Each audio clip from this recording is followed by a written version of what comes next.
Si os parece bien, vamos a empezar. Hoy tenemos el placer y el honor de tener a Mario Pérez Montoro con nosotros, que es un compañero de la Universidad de Barcelona, compañero sin embargo amigo, que nos va a hablar sobre arquitectura de la información. Es una de sus especialidades y nos va a hacer pues, una charla muy interesante sobre todos los aspectos relacionados con la arquitectura de la información, que como sabéis pues tienen relación directa con el tema de usabilidad, que es digamos, el tema básico de la asignatura que estáis haciendo. Pues nada, sin más preámbulo, Mario, cuando quieras.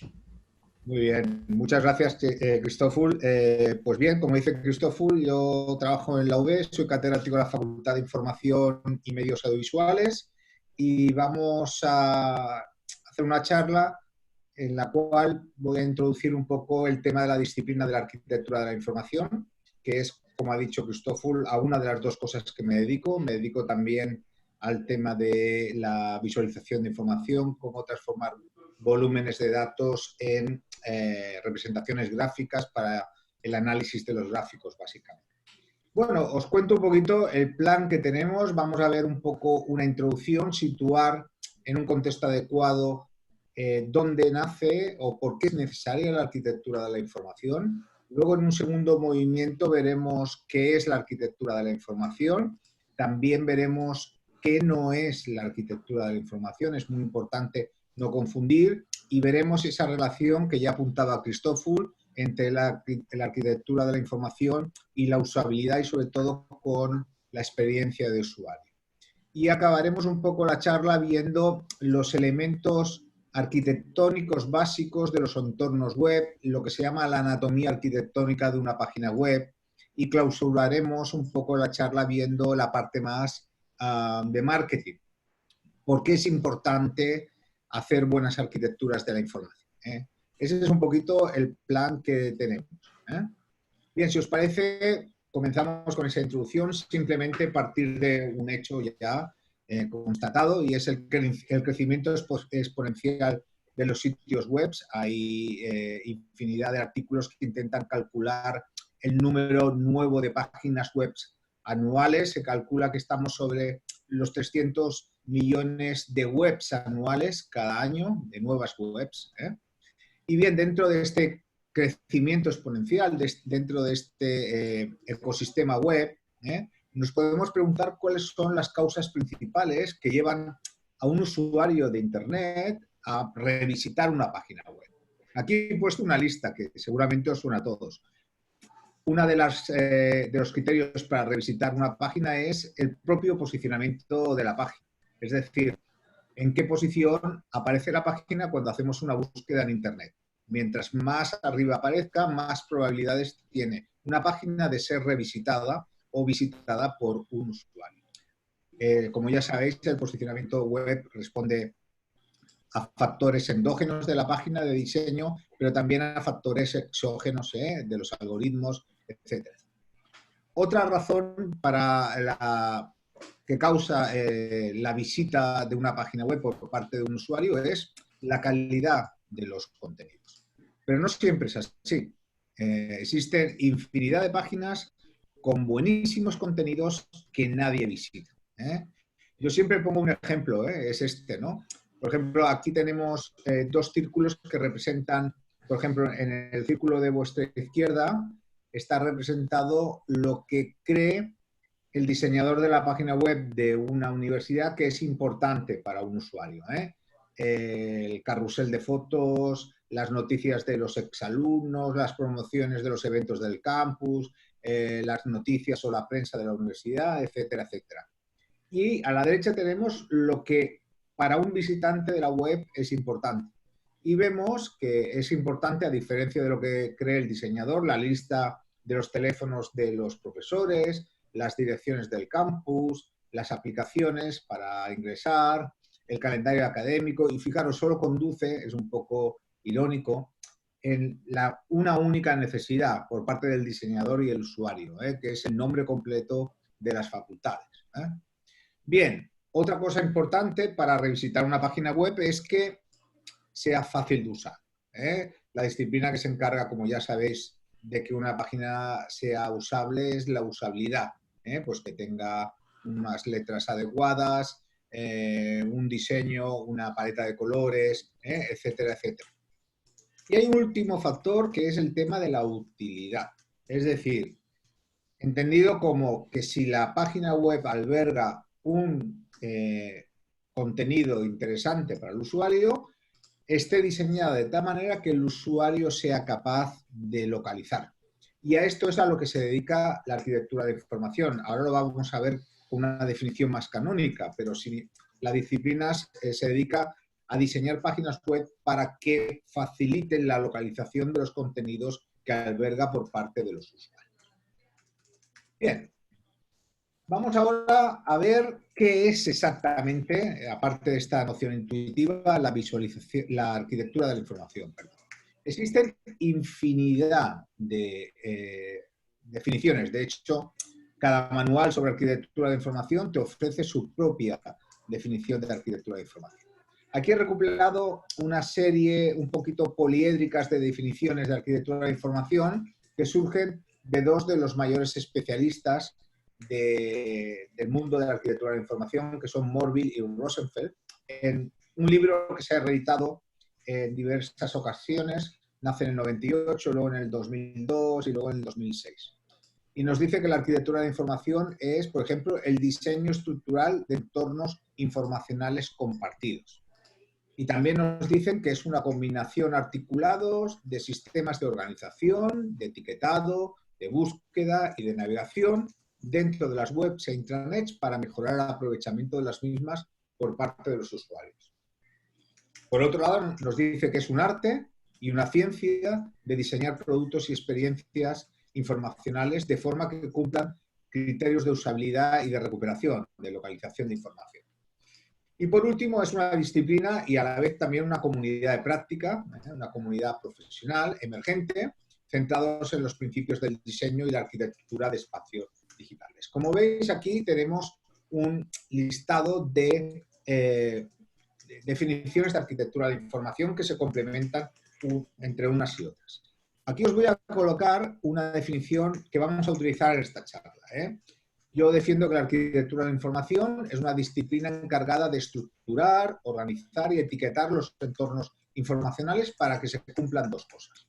Primera, la más obvia, para facilitar el acceso o la localización de la información que contienen esos entornos informacionales. Y por otro, para mejorar así la utilidad de esos entornos informacionales y el aprovechamiento de esos entornos informacionales por parte de los usuarios. Esa es la manera más canónica que vamos a entender la disciplina de la arquitectura de la información.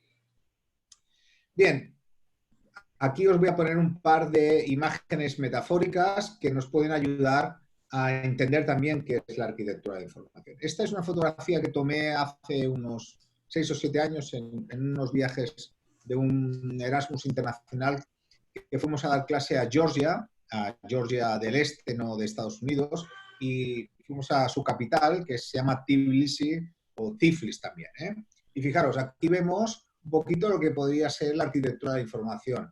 Aquí es una imagen de la natalidad, ¿no? de Jesucristo con la Virgen María, etcétera, etcétera. Y fijaros, se construye una casa con unidades de contenido, en este caso son libros.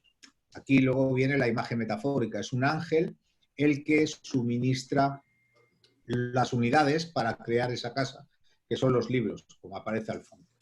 Y otro ejemplo muy parecido, para entendernos qué es la arquitectura de información, esta instalación artística de Aaron Stefan, ¿no? Que nos construye un acueducto con la combinación de, en lugar de ladrillos, de libros, de contenidos que albergan información. Esta sería un poco la arquitectura. Bien.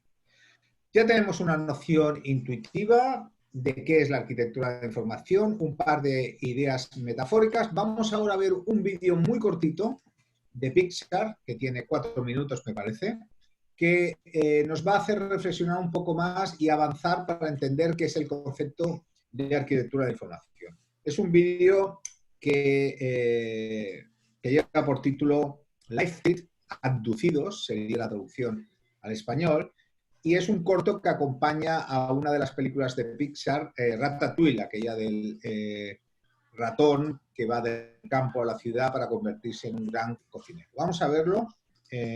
Nada, dura un momento. Perdonad. Pues no va ahora. Salgo un momento y le doy aquí.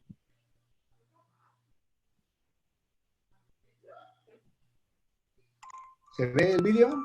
No. ¿No? Tienes que cambiar de ventana, de colaborar ventana en lugar de la... Correcto. Sí, ahora perdón, en compartir, a ver, ocultar, vale. En New Share, elijo la ventana de aplicación y no me sale la pestaña de Chrome, vale.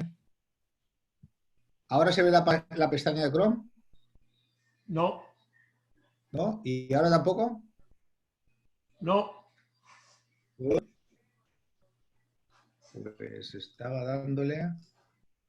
Ah, vale, tengo que elegir lo que tengo que ver, perdón, disculpad, ¿eh? Es la primera vez que lo hacía. Ahora sí, ¿no?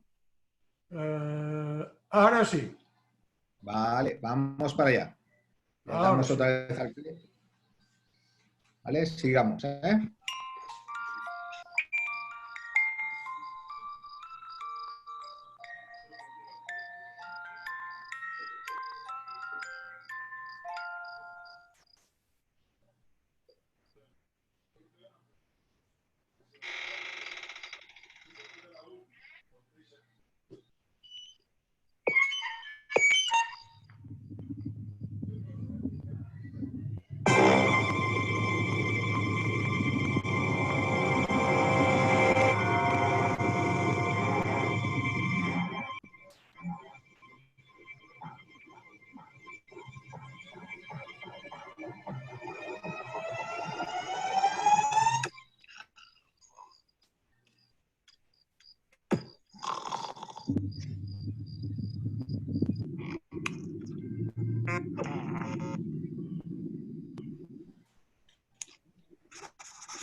Fijaros el tablón, cuadro de mandos.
Hola.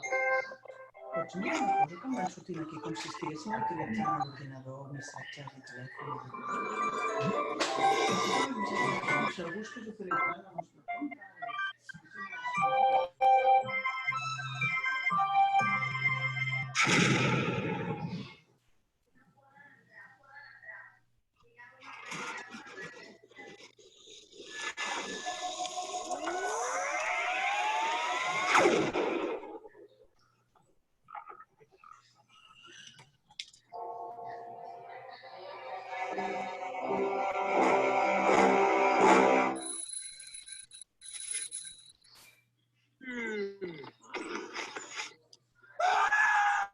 Vale, ahora sí que he terminado.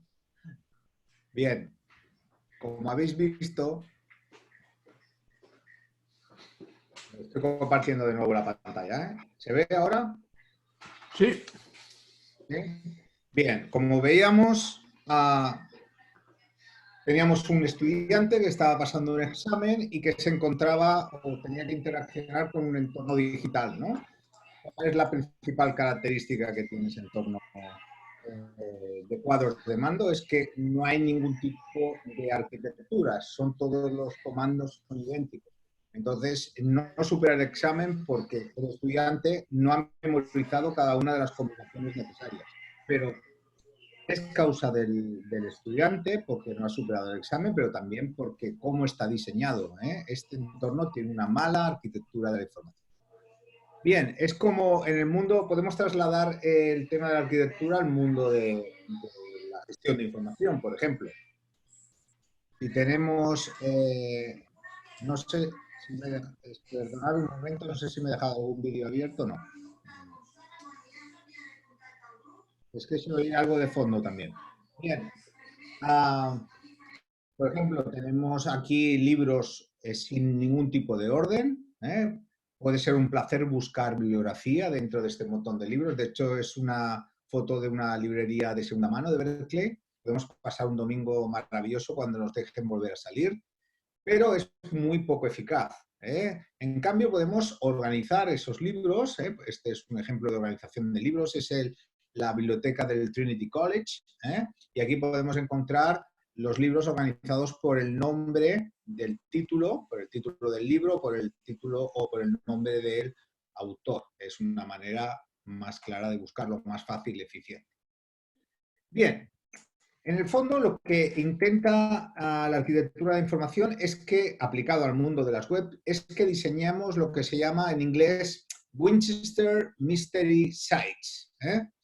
¿Qué es un Winchester Mystery Site?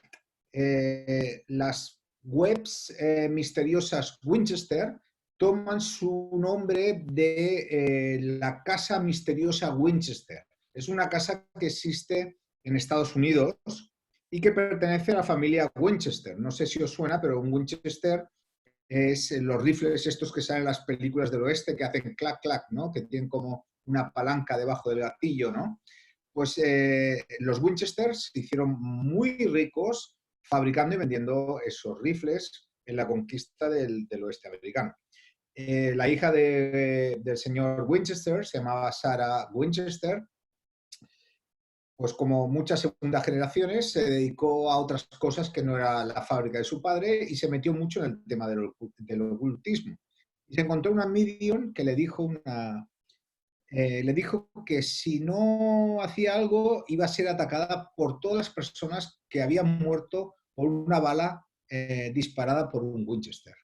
Ella se puso muy nerviosa y decidió que tenía que hacer algo. Y la medium le aconsejó que construyera una casa, que nunca terminara de construir, que tuviera trampas para que los espíritus, si entraran en la casa, no la pudieran cazar.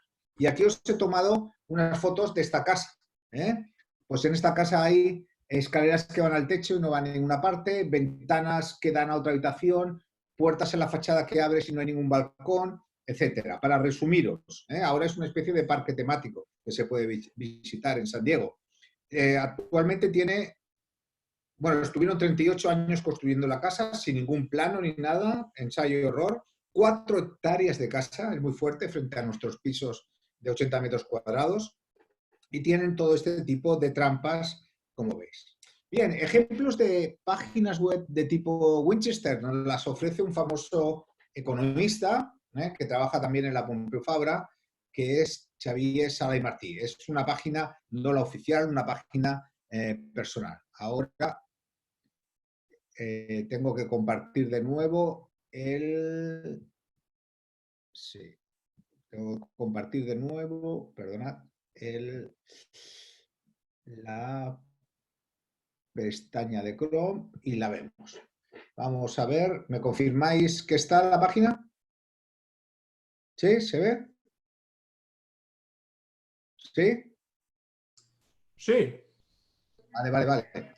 Bien, esta es una página que él se ha construido. Fijaros, él fue también consejero del Barça. Y fijaros la página, ¿eh? Comienza así con la foto de cuando el Barça ganó la Champions. Y dice que aquí hay un vídeo motivacional, aquí los goles, el gol de Iniesta, el mayor momento de gloria. Luego él visitó la Bolsa de Nueva York. Él es profesor además de la Pompeu Fabra en Columbia University en Nueva York. Luego, ¿qué hice en el verano del 2006? Y luego, bueno, voy a poner aquí mis clases en Columbia, tal. Él se autoproclama también como candidato al premio Nobel. Luego cosas de Mars, etcétera, etcétera. Como veis, aquí tenemos el momento Nobel. Luego cosas personales, la versión en catalán, la versión en español, etcétera, etcétera. Fijaros, es una página que él va creando contenidos y los va agregando sin ningún tipo de estructura al final. Y luego va a poner un contador fake de visitas. Algo muy adecuado en aquel momento. Voy a volver a la... perdonad. Ventana de... Vale, este era un ejemplo. Vuelvo a la... Y ahora porque nos sale la transparencia. Vale. Disculpad, hasta que uno no se acostumbra. Ahora volvemos a la transparencia. Bien, esto es un ejemplo de página de web, Winchester, perdón. Página misteriosa de tipo Winchester. Podemos encontrar muchas páginas cuando visitamos Internet.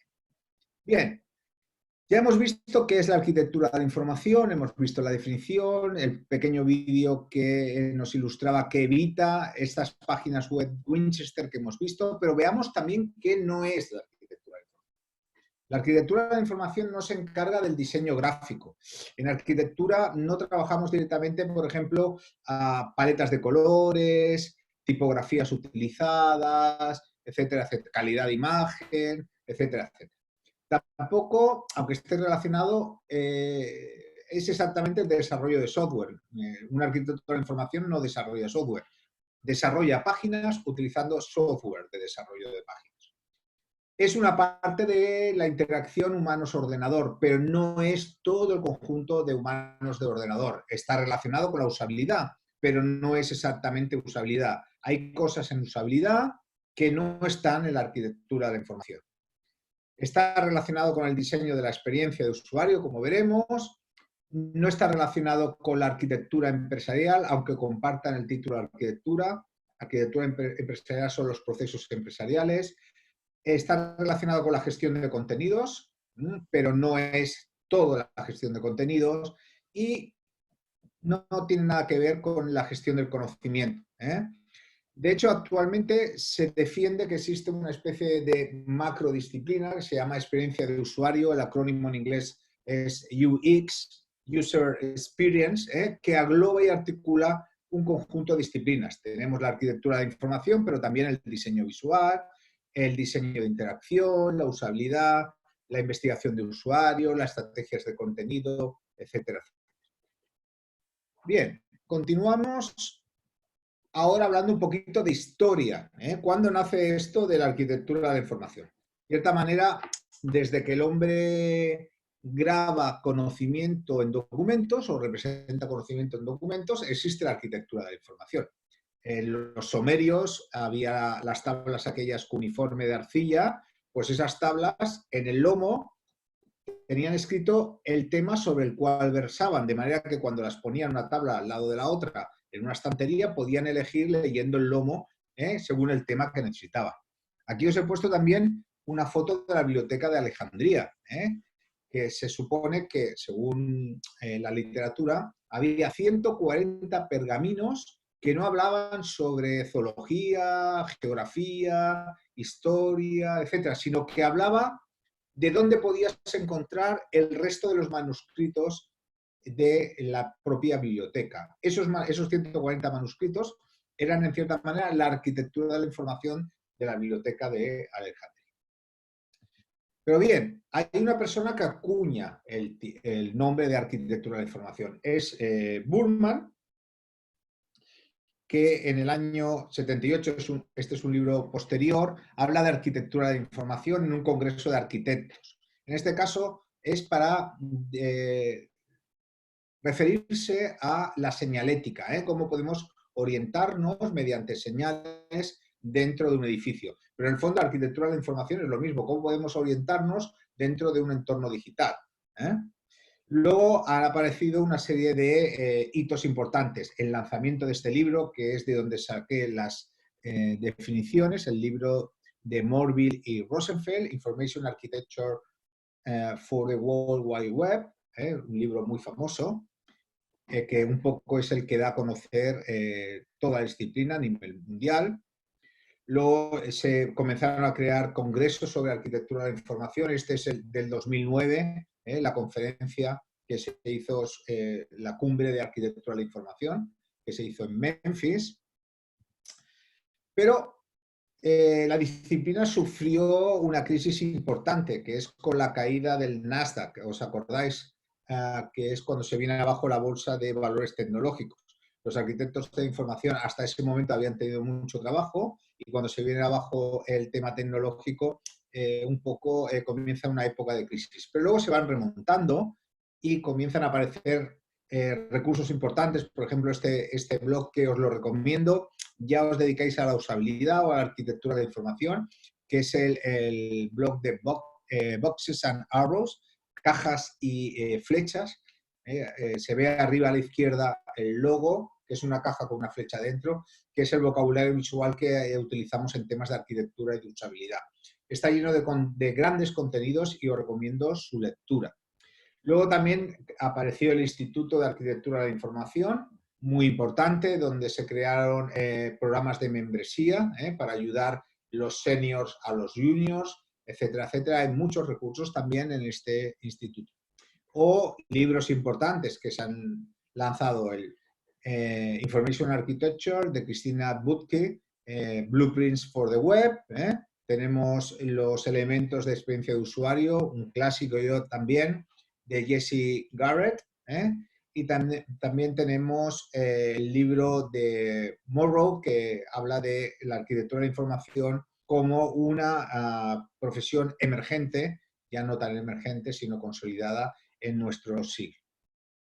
Las diferentes ediciones del libro, pensad que este libro tenía al principio 100 páginas y ahora tiene más de 400 en la última edición. Incluso hay canales de televisión que nos presentan vídeos sobre arquitectura de la información. Bien, ya hemos visto qué es la arquitectura de la información, qué no es la arquitectura de la información y hemos visto también algunos hitos importantes en la historia. Vamos ahora a pasar a la última parte, a ver cuál es la anatomía de la arquitectura de la información. Bien, antes de ver esos elementos arquitectónicos que constituyen la arquitectura de la información de una página web, me gustaría remarcar un hecho muy importante. Imaginaros que este triángulo completo que tenemos delante de nosotros representa una página web y que nosotros solo vemos la interfaz de esa página web. Vemos la punta de ese triángulo, lo que sería la punta del iceberg, que es una página web. Pues bien, dentro de la parte que no vemos se encuentran todos esos elementos arquitectónicos, los esquemas, los mapas, los metadatos, las clasificaciones, los planes de proyecto, toda esta parte donde el usuario interacciona con los contenidos y diseñamos de acuerdo a un contexto. Pues bien, la arquitectura de la información tiene un problema y es que es poco observable desde la interfaz. por así decirlo, afloran solo unos poquitos indicios de la arquitectura que está por debajo de la página web.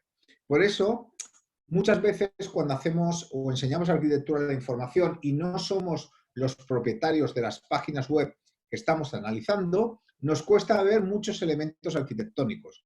Tenemos, en cierta manera, que hacer ingeniería inversa. Tenemos que detectar ciertos indicios en la interfaz para extrapolar, para proyectar qué elementos arquitectónicos se encuentran bajo esta página. Bien, aún y eso, podemos identificar los siguientes elementos arquitectónicos. Los he puesto aquí un poco condensados en una única transparencia. Por un lado tenemos los sistemas de organización, que son clasificaciones que me permiten estructurar y organizar el contenido de un sitio web. Pues si un sitio web como la web de la facultad, o perdón, de la Universidad de Pompeu Fabra, que puede tener, yo qué sé, 100.000, 150.000 contenidos, pues son clasificaciones que nos permiten organizar todos esos contenidos para luego utilizar esa clasificación y hacernos más localizables esos contenidos. Pero también tenemos los sistemas de etiquetado. Son sistemas lingüísticos que nos permiten etiquetar o denominar esos contenidos y esas clasificaciones que nos permiten localizar los contenidos. Por ejemplo, el literal de un link que nos lleva de un contenido de una página web a otro contenido de la página web, ese literal, esa expresión lingüística, o a veces puede ser también icónica, forma parte del sistema de etiquetado. Todas las etiquetas que nos permiten localizar información dentro de la página web. Otros elementos arquitectónicos, ahora los veremos con varios ejemplos, un par de ejemplos. Otro de los elementos importantes de la arquitectura de información son los sistemas de navegación. Son clasificaciones constantes que aparecen de forma constante independientemente de en qué contenido nos encontremos, que nos permite explorar todos los contenidos de la página web. Nosotros vamos clicando en esa clasificación y podemos ir accediendo a los contenidos de una página web. Por ejemplo, en la página web de IKEA, el sistema de navegación nos permite elegir pues, muebles de dormitorio, cocina, baño. Vamos clicando en esas categorías hasta encontrar el mueble que queremos comprar o interesarnos por él. Nos dice dónde nos encontramos dentro de la página web, hacia dónde podemos ir y cómo podemos ir mediante ese clicado que estamos hablando. Otro de los elementos importantes son los sistemas de búsqueda. Mientras que los sistemas de navegación nos permiten explorar los contenidos, los sistemas de búsqueda nos recuperan los contenidos a partir de una serie de condiciones que le proponemos al sistema. Nosotros elegimos dentro de la caja de búsqueda, escribimos unas condiciones, recupérame todo lo que tengas sobre el antiguo Egipto, le damos al Enter y nos aparece un listado de contenidos que están albergados en la página web y que versan sobre la condición de búsqueda, en este caso, el antiguo Egipto. Y por último tenemos los vocabularios controlados, que son recursos documentales que nos permiten articular el resto de sistemas arquitectónicos que hemos visto, la organización, el etiquetado, la navegación y la búsqueda. Nos permiten en cierta manera, o se convierten en cierta manera en la mayonesa que aglutina todos esos elementos y a la vez el aceite que permite que funcionen articuladamente todos esos elementos.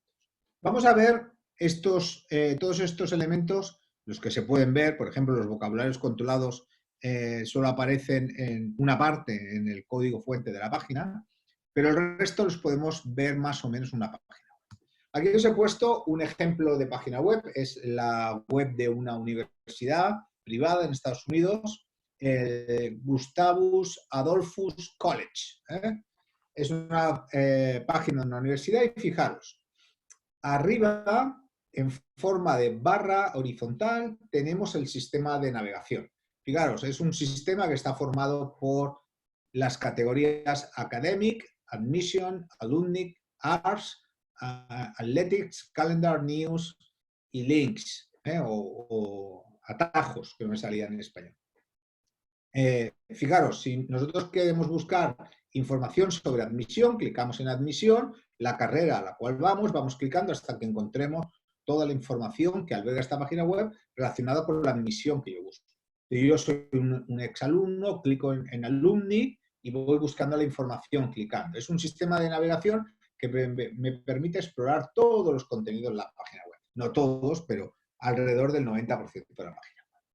Arriba tenemos el sistema de búsqueda. Fijaros, de la página web del sistema de búsqueda solo aflora una pequeña parte, que es la caja de búsqueda, y por detrás está todos los sistemas de indización, todo el algoritmo de mapeo entre condiciones de búsqueda y representación de contenidos, etcétera, etcétera. Pero aquí solo vemos la puntita, que es la caja, donde ponemos las condiciones. Luego a la izquierda tenemos diferentes sistemas de organización. Por ejemplo, el primer cuadradito de ese sistema de organización es una organización por audiencia, por tipo de usuario. Me dice, yo soy un estudiante en prospectiva, o un estudiante actual, o un miembro académico, un profesor, o un exalumno, o un visitante, o un miembro del PAS, o alguien que quiere trabajar de empleado en la universidad. Yo voy clicando en cualquiera de estas categorías y me aparece una selección de contenidos de acuerdo a la audiencia mía. Otro ejemplo de sistema de organización es el siguiente cuadrado que pone Information About. ¿En qué consiste? Es un sistema de organización temático. Me clasifica una parte de los contenidos mediante el tema sobre el cual versa. Y luego tenemos abajo por tipo de contenido, fuentes, aplicar tal, etcétera. Y luego, como ejemplo de sistema de etiquetado, cualquiera de las etiquetas que nos permiten localizar información. Cualquiera de las etiquetas del sistema de organización o del sistema de navegación o cualquier link que aparezca en la página. Fijaros, aquí tenemos el sistema de navegación como una barra horizontal, pero no siempre es así. Vayámonos ahora a la página web de la Universidad de Berkeley. Aquí vemos que aparecen los mismos elementos, pero organizados de otra manera. Ahora en la página de Berkeley el sistema de navegación ya no es una barra, sino una columna vertical. About Berkeley, Applying to Berkeley, Academics, Research, Teaching, Working, Campus Life, bla, bla, bla, bla, bla. Estas categorías y sus subcategorías nos permiten localizar la información. El sistema de búsqueda está en la misma posición, arriba a la derecha. Esto siempre suele ser así desde el origen de las webs. Se hizo la convención de ponerlo ahí y todo el mundo lo coloca. Pero fijaros, los sistemas de organización me aparecen como una barra horizontal. Students, Prospective Students, es una organización también por audiencia. Y luego también tenemos a cualquiera de los links como ejemplo de sistemas de etiquetado. Yo creo que con estos dos ejemplos tenemos una imagen clara de cuáles son los elementos arquitectónicos de las páginas. Bien, y dejadme que acabe con esta última diapositiva, un poco haciendo la justificación de la disciplina. ¿Por qué no es una disciplina secundaria? ¿Por qué es importante que existan sistemas digitales que incorporen buenas arquitecturas de la información? La primera es obvia. Estamos rodeados de sistemas de información. Nuestro móvil, nuestro iPad, nuestro portátil, nuestro ordenador, el sistema de semáforos de la ciudad, el sistema que gestiona el metro de nuestra ciudad, todo está funcionando por un sistema de información.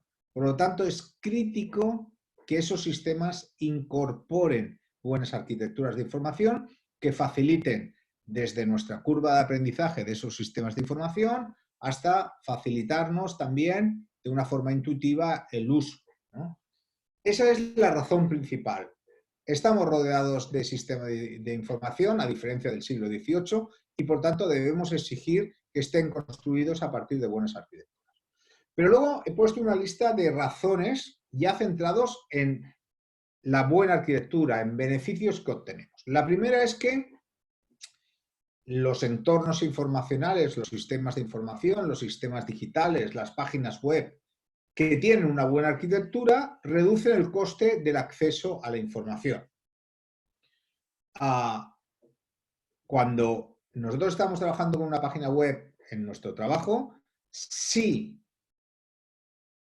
tiene una buena arquitectura, se reduce el coste de buscar esa información.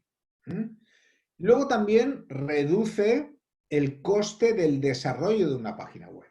Podemos hacer una página web y desarrollarla como hizo Sala y Martí, en esa web de prueba personal que él hizo, y cada vez que tengamos un contenido, tener que preguntarnos dónde lo tenemos que colocar y al final colocarlo al final del todo, o tener una web muy bien organizada y cada vez que tengamos un nuevo contenido saber dónde va directamente.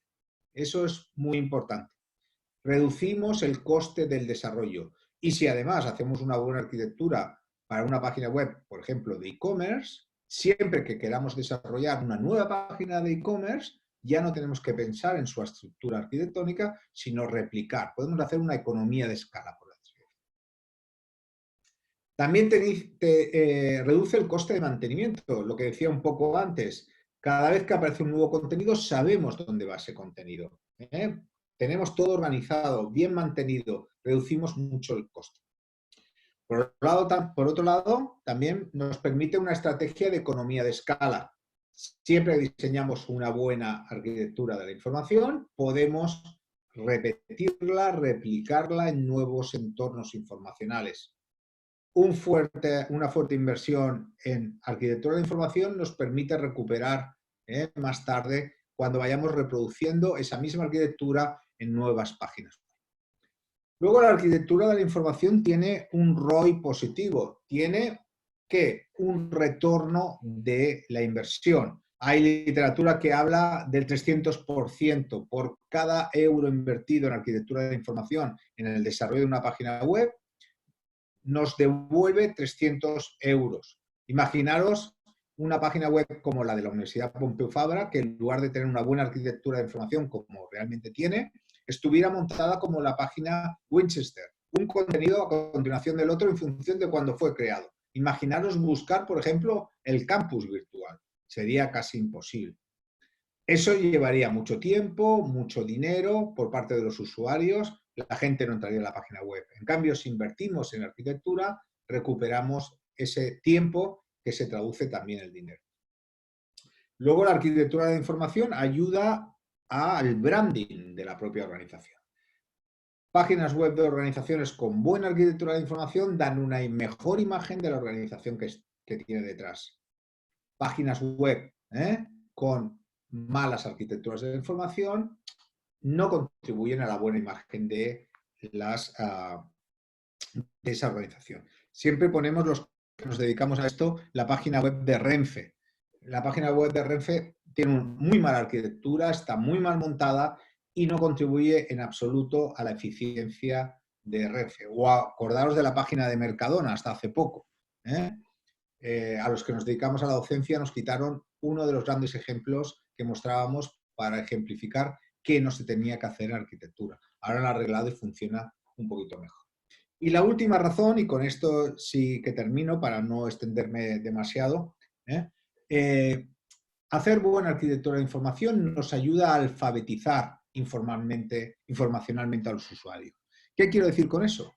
Que si hacemos buenas arquitecturas de la información, los usuarios se acostumbran a utilizarlas, de manera que cuando cambian de entorno digital se van a otra página web o a otro sistema de información. Como ya han aprendido a funcionar dentro de una buena arquitectura, si ese segundo recurso tiene una buena arquitectura, la curva de aprendizaje es cero. En cambio, si diseñamos una página web con una muy mala arquitectura de información, el usuario terminará aprendiendo cómo va. Como la de Renfe, al final aprendemos a comprar billetes. Pero no podemos extrapolar esa experiencia de compra de billetes de Renfe a otras páginas donde sí que hay una buena arquitectura de información, como por ejemplo en la página de Amazon.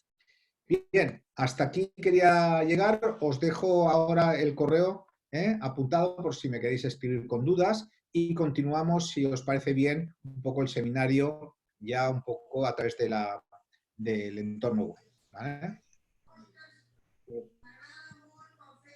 Voy a compartir la pantalla. Perfecto, pues si tenéis alguna consulta, alguna preguntita, pues la podéis hacer por el micro o por el chat, como queráis. Así es, aquí estoy. Vale.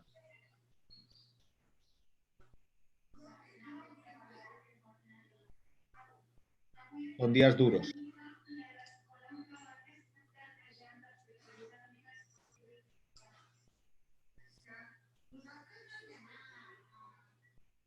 Yo estaba pensando, mientras ibas hablando, en que es complicado muchas veces establecer fronteras claras entre la arquitectura de información y otras disciplinas colindantes, ¿no? Esto ya lo hemos hablado en el máster, pues en alguna unidad didáctica. Y claro, por ejemplo, la propia usabilidad o incluso el UX, ¿no?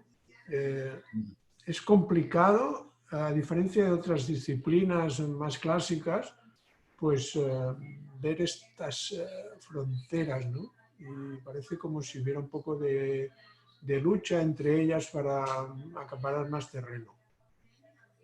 Pero luego, a nivel práctico, la cosa no es tan así, porque en una empresa no hay un arquitecto y un especialista en usabilidad, sino que hay un equipo de diseño y terminan tocando todos los palos y hacer una buena arquitectura sin una buena usabilidad e incluso diseño de interfaz, ¿no? El diseño propiamente dicho, ¿eh? De paleta de colores, branding, etcétera, va en un mismo paquete, ¿eh? Hay gente ya no existe esa manera, esa división del trabajo tan vertical, ¿no? De yo me dedico a arquitectura y no controlo nada más, sino que el que se dedica al diseño de páginas web un poco toca la arquitectura, toca la usabilidad y tiene conocimientos también de la parte de código, pues para poder entenderse con los informáticos, que eso sí que están un poco más separados en este sentido, ¿no? Yo creo que a nivel práctico, al final, el arquitecto toca también otros palos o el especialista en usabilidad también toca temas de arquitectura. No, desde el punto de vista de disciplinas sí que están separados y lo enseñamos así, de forma independiente, pero los estudiantes del posgrado y del máster, cuando salen, son totales, tocan todos los palos, en la arquitectura, la usabilidad, etcétera, etcétera.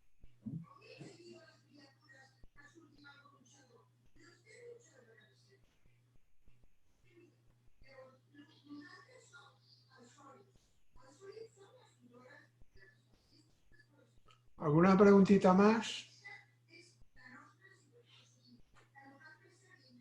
¿No? Bueno, pues nada, Mario. Muchas gracias. Muchas Gracias a gracias todos. por compartir este rato con vosotros también y cuidaros mucho también y a ver que sea leve lo que nos queda por delante. ¿Vale? Muy bien. Venga, un abrazo Venga, a todos. adiós. Muchas gracias. Adiós. Chao.